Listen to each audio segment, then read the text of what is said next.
This program is part of the Infinite Potato Alliance. Visit us at infinitepotato.com. I'm Jared Stern. I think people should listen because we're desperate for attention right now. I'm also Jared Stern. This is what I like to call an exercise in benign narcissism. And You're Between Two Sterns.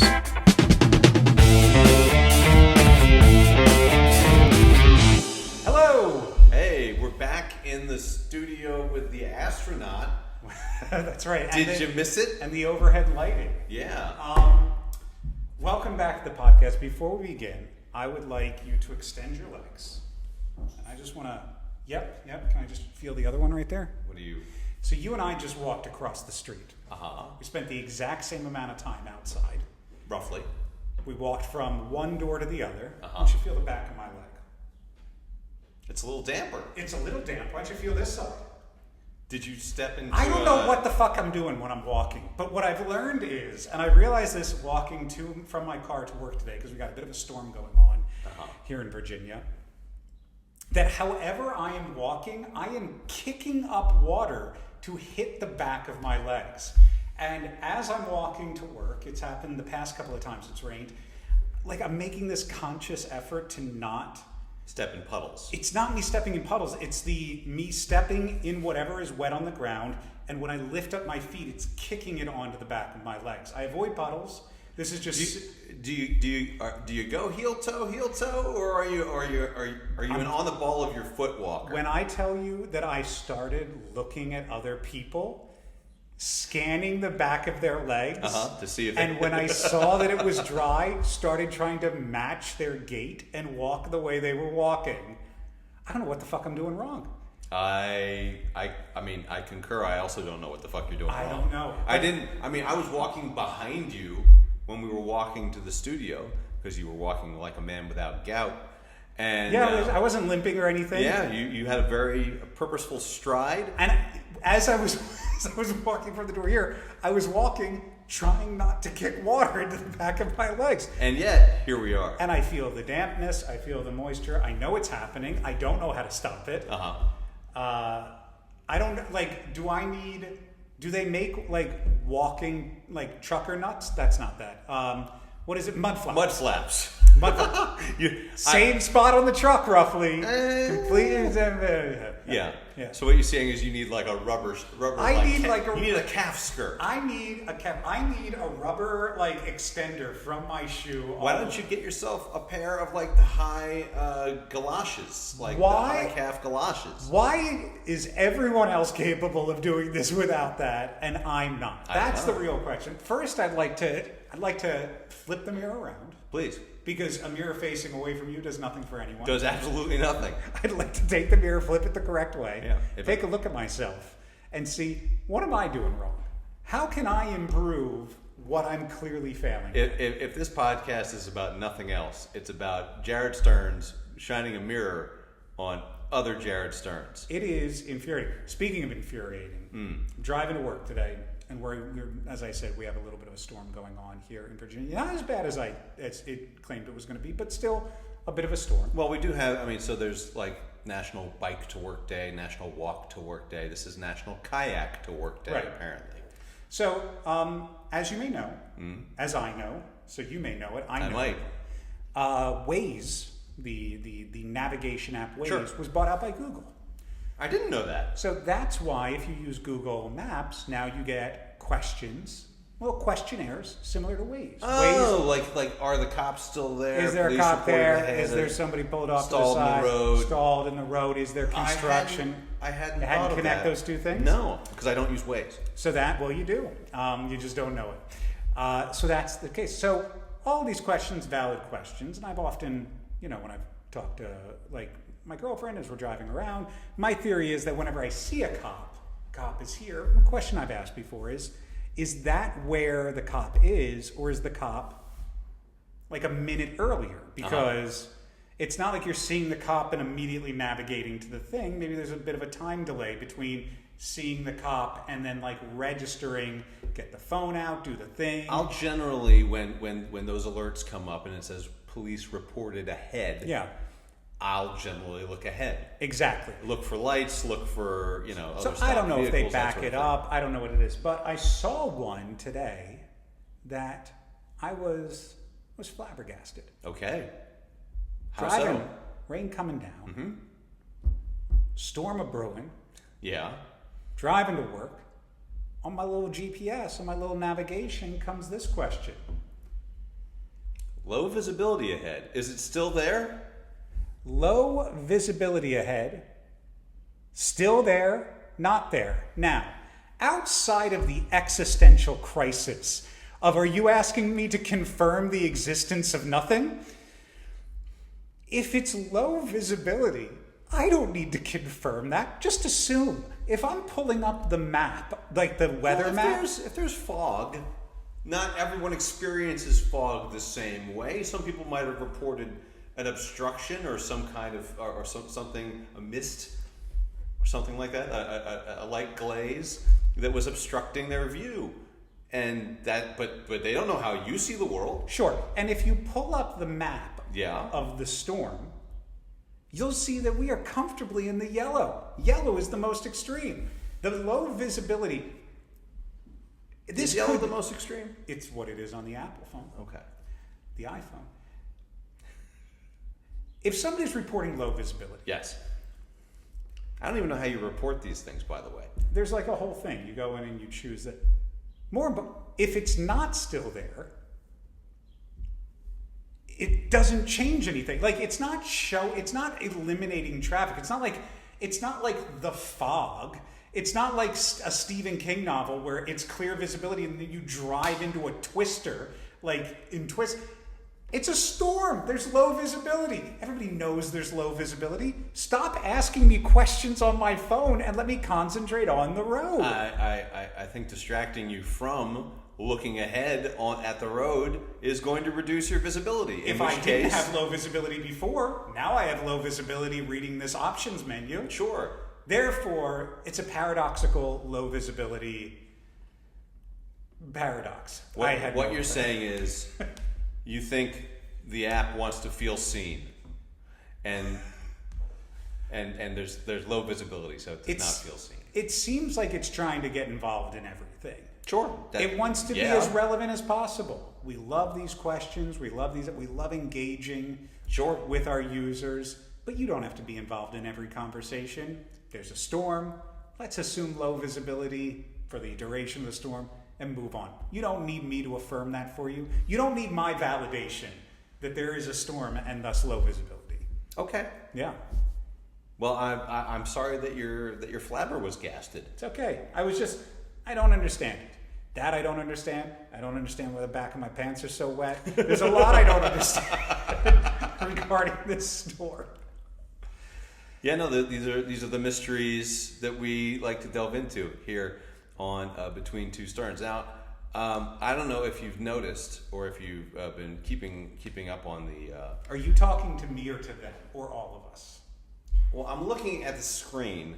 We look at the screen to see each other. I'm talking to you. Okay, I'm just making sure. I don't know if this is a rhetorical for the group. No, I don't know I'm if I need to dial in. Listeners who are listening, you just hang on. I've had too many moments where I've been at work on like a group call where I'm doing other things off to the side and I've gotten a, what do you think, Jared? And I've been like, yeah, that's a...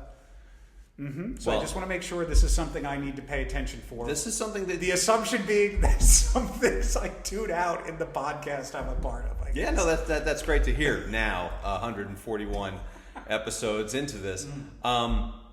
So I don't know if you've been keeping track of entertainment news, but there was a recent report that the Golden Globes is adding a new category in 2026. Would you like to guess what that category is? Is it haiku poems? God, I wish. Is it podcasts? It is podcasts. Wow. They're giving out an award for Best Podcast at the Golden Globes next year. So, I think we need to find some way, somehow, to submit this podcast. Golden Globe considered. I want us to be Golden Globe considered. How do we know how they are determining I have best? no idea. And is the category high listener base as long as you're not the Joe Rogan Experience? They did not say how they would be judging it. I have to imagine they're not going to take listener base into account as much. I mean, you probably have to be at a certain level to be considered for such a thing. But I feel like it's tough to do this because much like other entertainment, there are categories of podcasts.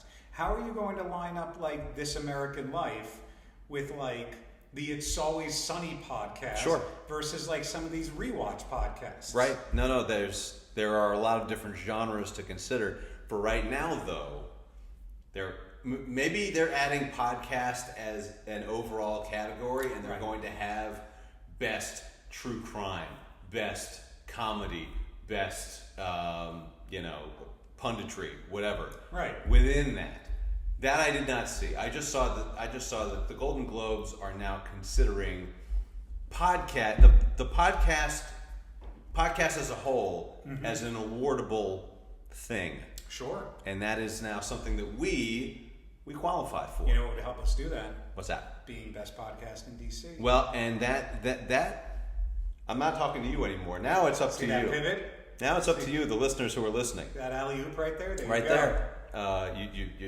You bump, set, bump, spike. It's two sports references. I know. So if you have not voted yet in Best of DC, you've got two categories that we need your help with. First and foremost, the podcast, best local podcaster. You'll find that in the arts and entertainment category. And then for best comedian, I'm going for 3 in a row. Jared Stern as a whole is going for 3 in a row. All of the Jared Sterns have a little share of this particular award, and we'd like the concept of Jared Stern to win best comedian in DC. It's like a stock going public. Yep. Jared owns the majority share. The majority share of stand-up comedy Jared Stern. I own a mild controlling portion and a seat on the board. Yeah. And then other Jared Sterns subsequently have shares as well. So there will be a link provided in the description of the podcast. Also, we'll have the links available on the Facebook page. And if you go to jaredstern.com, pretty sure the link is there too. So go check that out. Also, if you have not yet, you may have heard on the last program, on the last episode, that the book that John Irons and I wrote, 1700 Esoteric Syllables About Yo Mama, is now available on Amazon. What's so funny? What's the matter? What happened? What did I do? No, it's not you, it's me. I'm just trying to like pantomime in the background, like I'm giving you little points. Yeah, sure. And you said 1700. And you were trying to like. And I was like count it out. 1700. so I err. Yeah, that's you just did the air shake weight motion. If you'd like to see it, please rewind back and check it out. But in any case, it's available on Kindle as an ebook, or it's also available on paperback. So by all means, order it, enjoy it, recommend it to friends. Please give it a 5-star review on Amazon, because I have to imagine that will help us in the category that we seem to own, which is Yo Mama Haiku. You know how I know you're not only a comedian but former radio show? My voice? You hit that. Please leave a 5-star review identically to our outro. Oh, yeah. Enough where I'm like, if you know the podcast well enough, you're going to ask, did they just dub that in? Because I was waiting for it, even if it's a sarcastic one. All right, listen, I've got a cadence. What can I say? You got a great voice. Yeah. Which, by the way, I do plan on, like, the next step is going to be recording the audiobook. And I would very much like to do that. So I'm gonna. Because I think I mentioned it in the last episode. I have other poetry books, specifically Where the Sidewalk Ends by Shel Silverstein, and the audiobook for that is fantastic. It's him reading them, and he's very emotive with all of his different silly poems, and that's all ours is a book of really silly poems. So It would be great, not that you're not wonderful, this is just from a marketing perspective. Sure. It would be great to get different celebrities to record. name 3 that we could get. I believe you have somebody who knows Keanu Reeves. Oh right, that's right. We've got a Jared Stern who yes. If we could get The Rock, if we could get The Rock. Dwayne The Rock Johnson, Keanu Reeves, and who else was in that movie? Yeah, you're right. He has access to a lot of different voice talent. You know what? That's another thing that I wanted to bring up because this is now episode 141 of this podcast, which means we are in the single digits away from 150. Yes. And I think every time we get to an arbitrary milestone, and they are arbitrary because they're just numbers, we always talk about different things we want to do, different plans that we have, different things we want to try, and then we just end up doing the same thing because we get busy. Yes. We're busy people. You've got a lot going on in your life. I do. I got a lot going on in my life. But I feel like it's time to kind of kick things up a notch or two because we've got a big show coming up, 150. I don't know if we're going to be able to get all of the Jared Sterns back on the show in relatively short notice. I mean, that's about like 9 weeks. It's not 9 weeks because it's not going to. We haven't recorded once a week in ages. So it could be 3. Well, 9 weeks is about 3 months, but it could be another 4 months before we hit that, based on our current pace. Yeah, I feel like that's the point I'm making. Yeah, do we have some time? You said, I don't know how we're going to do it in such a short amount of time. And I was like, that's like 9 weeks. Yeah. So at the minimum, it's 9 weeks. At the minimum, it's 9 weeks, yes. I think it's possible to organize something in the next 3 to 4 months. Okay, sure. But the thing is, we've had these things, these other irons in the fire that we've wanted to do. And now I have the book off my plate. I don't have to worry about writing the book. Momentum going. I've got maybe creative momentum going. That's what I'm saying. And I think the next thing we need to do is write the movie. We should write the movie. Please don't let the yawn that Yeah, I we should know, guys. Please don't let the Do yawn. that, really. Okay. That's completely coincidental. Derail from the. I think maybe not every Jared Stern, but I think it's a good excuse to get director Jared Stern back on the show for episode 150 because he was always our white whale to start with. Yes. He's the one that we've kind of had the most interaction with, the Jared Stern that we've had the most interaction with, and it's been a while since we've had him on the show, and I think I would like to get him on, and I would like to repitch breaking IMDb, and I think we definitely have something there. There's some there. It's just a question of getting ideas on the page. And I'm going to lay this out there right now that no AI will be used in the writing of whatever script we come up with. Sure. Okay. Yeah. All right. I mean, that's a given. Yeah, okay. Well, I don't know that it is. You seem to be overly reliant on the technology. I use the technology, I think the appropriate amount for where the technology is. You're having existential conversations with it. Uh-huh. That's the appropriate use of the technology? Sure. Okay. You're feeding it. You shouldn't be feeding it. Don't feed the plants. Oh, I understand what's happening. You think that this is somehow going backwards when it's not. So, we as a society are doomed. No, I know As a this. species are doomed. Which is why we need to get these projects rolling Yeah, so before, the real question before everything is- falls off a cliff The here. real question is like, are you going to ride it out until the end? So like, from a professional standpoint, or even like a lifestyle standpoint, those who have been left behind have been those who have not adapted and evolved with the growing technology. Sure. So go and see the movie Blackberry. It's a great example of this. Is it like a documentary about the BlackBerry, or It's not a documentary, but it's a telling of what happened with the BlackBerry device and how it just got utterly destroyed by Apple. Really good movie. Glenn Howerton plays the CEO of BlackBerry. But it's a really good example of what happens when like you think you've hit the sweet spot and then don't evolve and grow and change. I'm happy to evolve and grow and Sure. change, but I am also, I think a little bit. I don't know why I have this particular aversion, but from a creative standpoint, relying on that to help generate things is lazy and does not help. You use your own creative energy is what I'm saying. You can use it to, like, I don't know, come up with a conversation topic or to lay out a spreadsheet for you or fill in a calendar or something like that. You know, doing tedious tasks. Yeah. But when it comes to creative energy, like creating AI art, I think is a bad thing. Sure.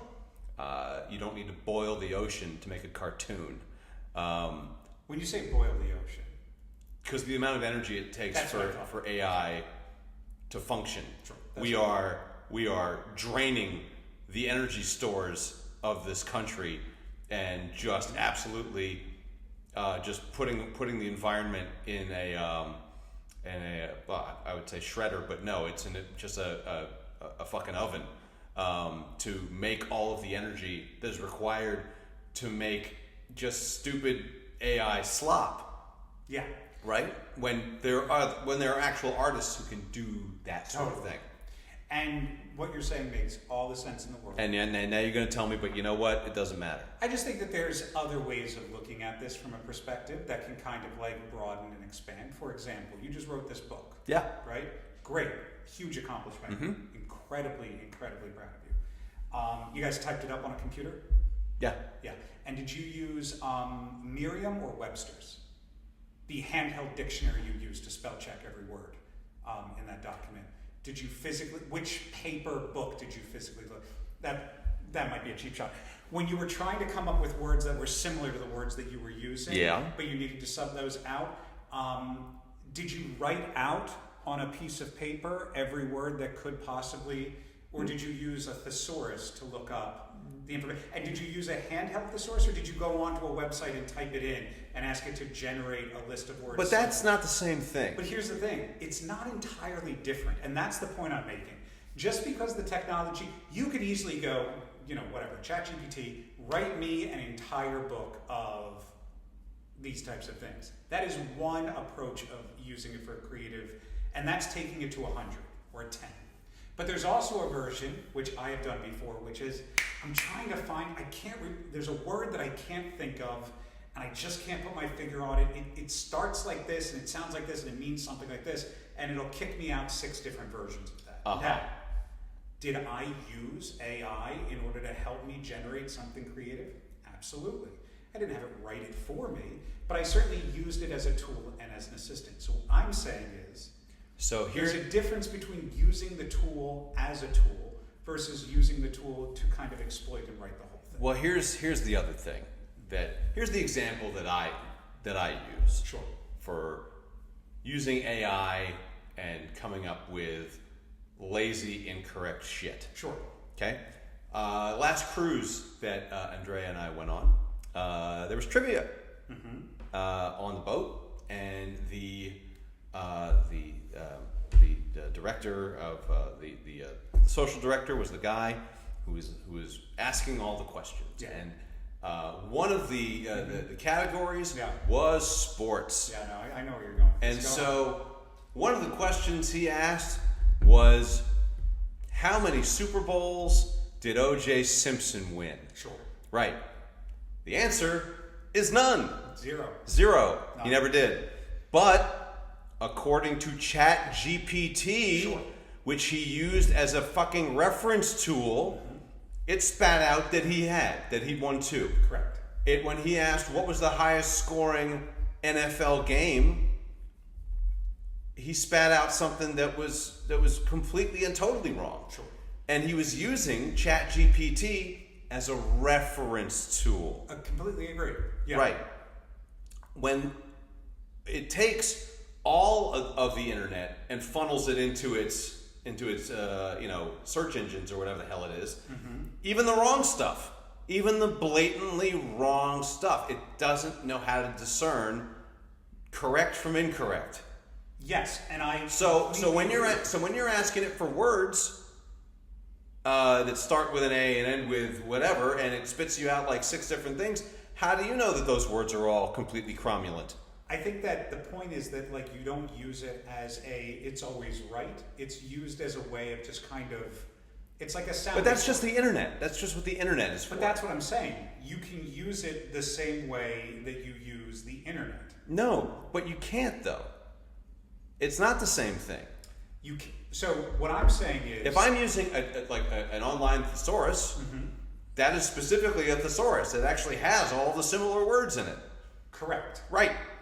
That's not asking all of the entirety of the internet, including all the other websites. But if I go to a thesaurus and I say exactly what I said before, it sounds like this. I can't remember it. Think of it more like the verbal or cognitive equivalent of having a tune stuck in your head, right, and not being able to name that tune, so you gotta hum it. You might not give me the correct answer, but at least you'll get me to a starting place. So when it kicks out a couple of words like that, I don't immediately go, that is correct. I'm now going to go over and use that word. But do you understand that while you, a person who possesses the ability of critical thought, Right. you can discern those things? Yeah. Do you understand how many people can't Yeah. and don't and just type stuff into ChatGPT? What is this? How do I, give me a summary of this? Yeah. And then they just accept what's handed to them. But I think that this is just speaking to a larger issue of just like human nature, which is what you're describing is simply like interactive Wikipedia. Like, we've always had this issue with the internet. The internet is unregulated. Anybody can post anything they want about what is true, what is not. What I'm trying to say is, I think that there's a difference between like what AI is versus how it's being used are two different conversations. Okay. What AI is a way of interfacing with what already exists. AI is not full intelligence yet. It's just really quickly in searching the internet and giving you maybe one or a couple of responses to what would normally take you the ability to kind of search through and discern. There are obviously differences there, but ultimately it's still taking what exists on the internet, right, and feeding it back to you. It's another version. It's Bing. It's Google. It's an evolution of these concepts. How you use that is entirely up to the individual that's using it. I suppose.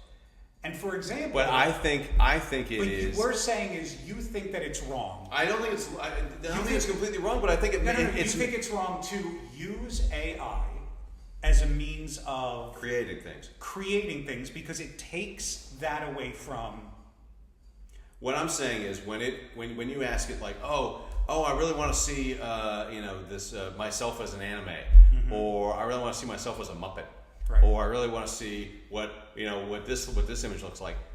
9 times out of 10, the art that is spat out is art that's been done by other artists, turned into slurry and reprocessed through the AI.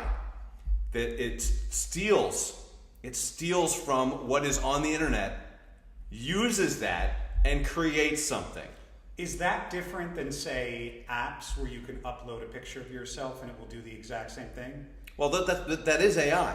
So, like, and I hate to do this, but like, yeah, no, I know. If a comedian, I'm not saying that's right. I'm not saying that's right. I'm not saying that's right. But that's you. I understand that is. This is you I know doing the exact thing that you described just now. But like 5 years ago, probably. I mean, sure. Like I now have come around on the fact that is not 2023 something we should be doing. Okay, but what I'm saying is like when this piece of technology now is now being implemented into like listen, don't turn my vanity against me. Fuck you. All right. But I now realize. I was just going to ask you. I didn't expect you to exactly cite what you did. If somebody turns themselves into an anime character. I'm not saying what I did was right. What I'm saying is I now know that is not something that should be people taking all that stuff and doing that. That's part of the things. It's just burning the world down. I think that there was a great TikTok that I saw earlier, actually, which I can find, which is hilarious, and it's a guy at a movie theater. If I can find the link, we'll put it in there. I want to give credit where credit's due. It's a guy at the movie theater, and somebody walks up and he says, "Great, would you like to see a movie today?" They go, "Yes, I would." They said movies in 2050, and it's which kind of movie would you like to see today? Would you like to see regular or organic? And they were like, "Well, what's the difference?" They go, "Well, organic is made by a living, breathing person. They shot it. The actors are all real. They shot that movie. Regular or standard is just AI generated." And they're like, "Oh, okay, I'll take an organic." And they go, "Great, that'll be $1,000 for the ticket." And they're like, $1,000? They go, "Well, ultimately movies are corporations and it costs more money to do this, so we have to price the ticket accordingly." "Well, how much is the AI ticket?" $5. And it's $5. Yeah. So the point is that you're absolutely right. Yes, cheap and lazy. That's exactly what it is. But what I'm saying is this, and I agree that this shift and evolution in technology is going to have a negative ramification upon all aspects of art. I fully recognize this. However, this is kind of how evolution of just technology has always been. We grew up watching a show called Star Trek. I understand. Yeah, sure. Star Trek walked onto, what did they do almost every other episode? They walked onto the box with the grid. Just let me make my point. And then Please go ahead. Which is the holodeck. Mm-hmm. They said, "Computer, I want you to generate me this facsimile of a world." Nope. God damn it, the word is facsimile. The word is facsimile. Jesus fucking Christ. That's not the point of what I'm saying. I don't care. Did fucking AI kick out facsimile to you? I just can't pronounce it. Oh, God damn it. Generate me the following parameters of the world that I would like to be in. And it created the world. But that's for private use. But here's the thing, they had no money in the future. There was no currency for there to be. But the point was they also paralleled that holodeck with live performances of people playing musical instruments, sure. human beings doing art, and they reveled and both celebrated the art and also recognizes what they could do with technology. And I use this as a reference because Star Trek is supposed to be the ideal future. There is no money, there is no need for medicine. Okay. There's a separation of what technology can generate versus what art can generate. Okay. And go on. No. You good? I think that the overall point that I'm trying to make is you are absolutely right. Using AI to create scripts is going to have a negative effect on the arts. There are ways to be able to utilize that technology in conjunction with it without it being overwhelming, but people are going to abuse it. There's no question that it's going to happen. But it is here to stay. And so it's about how do we figure out a way to marry the two where it doesn't fully dominate and still give appreciation. It's kind of like a movie where they build an actual physical fucking set versus they do everything in CGI. Sure. We're already here. Okay. Except somebody is there clicking the mouse. And now with Photoshop and the Adobe Suite, they've built this AI editing into the software. You appreciate the real sets more. There's no question that you do. The old Labyrinth, the old Star Wars where they actually got dressed up in the costumes. It looks and it feels better. So, let me go back to your Star Trek example. Yeah. Okay. First of all, the holodeck. When they created these things, outside of the one time when what's his name? When Moriarty escaped and became his own thing. Right. Okay. All the holodeck stuff is just for the holodeck. It is for the private consumption of people on the Enterprise. Correct? I would say that if we're really diving into this, there was an entire story arc in the late seasons of Deep Space Nine where Vic Fontaine was running that nightclub almost 24/7, Quark's nephew, Nog, was dealing with a leg injury and was actually living out his life in there. And the art, the music that was coming out of that holodeck was being run for and then there was an entire arc in Star Trek Voyager where Photonics were talking about how they were creatures as well, even if they were programmed originally. The point I'm making is that there was an evolution of the Photonic storyline, but if we're going classic, next generation Star Trek, yes, it was for the entertainment and amusement of the humans. Okay. Here's the other thing, and you bring up, and I think your example of Star Trek is gonna try and prove my point here. Sure. Which, by the way, your point was I'm correct. So we've already gotten there. The point is that there is our human race where we are at today. Anything we are going to use to destroy ourselves. I understand that. Okay. So the point of the example of Star Trek actually proves my point perfectly. Which is? Because in that future, yeah, with all of this amazing technology, yeah, what is all of this amazing technology governed by? What? Rules, regulations, yeah, the Prime Directive. Sure. Right? None of that shit applies to what's happening right now in the actual real world. It is the fucking Wild West out there. And the government, the people who can actually try and enact laws, everyone who has the power to actually do anything about it is 80 years old and doesn't understand how computers work. Right. They want these tech executives to tell them how to upload shit on their phone. Okay? So the chances that it's going to be abused and misused and just to create all this slop to make money off of, right? With no care for copyright or artist rights or people who actually produce the things that AI is stealing from, right? What is that? That's a completely wrong and lawless thing, right? That is diametrically opposed from the utopia that you describe in Star Trek. What I will say is there are some regulations attached to it, surprisingly. And I know this because at one point I was trying to do something with Taylor Swift. And I wanted a bunch of Taylor Swift lyrics from a bunch of Taylor Swift songs. And I asked it to pull all Taylor Swift lyrics that had X, Y, and Z apply. And every time I attempted to generate this list, it started, and then it paused and said, due to copyright and rules and violations, we are not able to. Okay, great. So as long as you are as powerful as Taylor Swift, you can stop AI from stealing you. Well, great. I'm very happy that that's the limit. Taylor Swift is the limit of what AI is. We all gotta start somewhere. I want to do things the old-fashioned way. I'm on the doorstep of 50. I want to try and preserve as much. Also, and one of the things that I was very happy with as we were making the book, as we were writing the book, is it proved to me that I still have the ability for that kind of creative output. Right.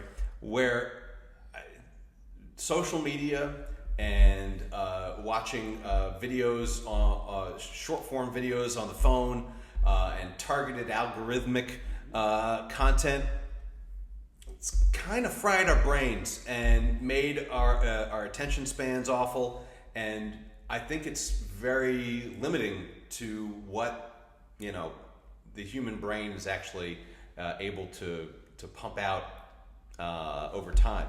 And so I was happy to see that that's still a thing that I can still do, and that's something that I think we can both do. Yeah. We both have. We have this amazing podcast. Thank you. That we'd have to pull from. We have all of the lore from this podcast, and I'm not going to say to AI, hey, listen to the entire length and breadth of our podcast and give us something to write about. I don't want that to happen. And stop thinking about it. Stop thinking about it. Stop. I did not mean, that's not an idea that you need to act on. I'm just saying it would be a way to summarize what we've talked about. There's a huge difference between having it write it. When AI summarizes what we've talked about, it's going to talk about driving. It's going to talk about it's going to talk about other Jared Sterns and where when their birthdays are, and it's going to say how shitty AI is, because those are the three major topics that we've spoken about, and Muppets. And Muppets. Yeah. And Muppets.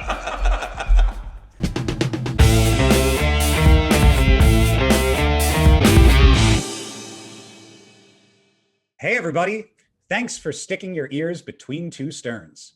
Please leave us a 5-star review, even if it's a sarcastic one. Be sure to follow us on Facebook, Twitter, and Instagram. Have an idea for the show, or are you also Jared Stern? Shoot us an email. You can find links to everything at jaredstern.com.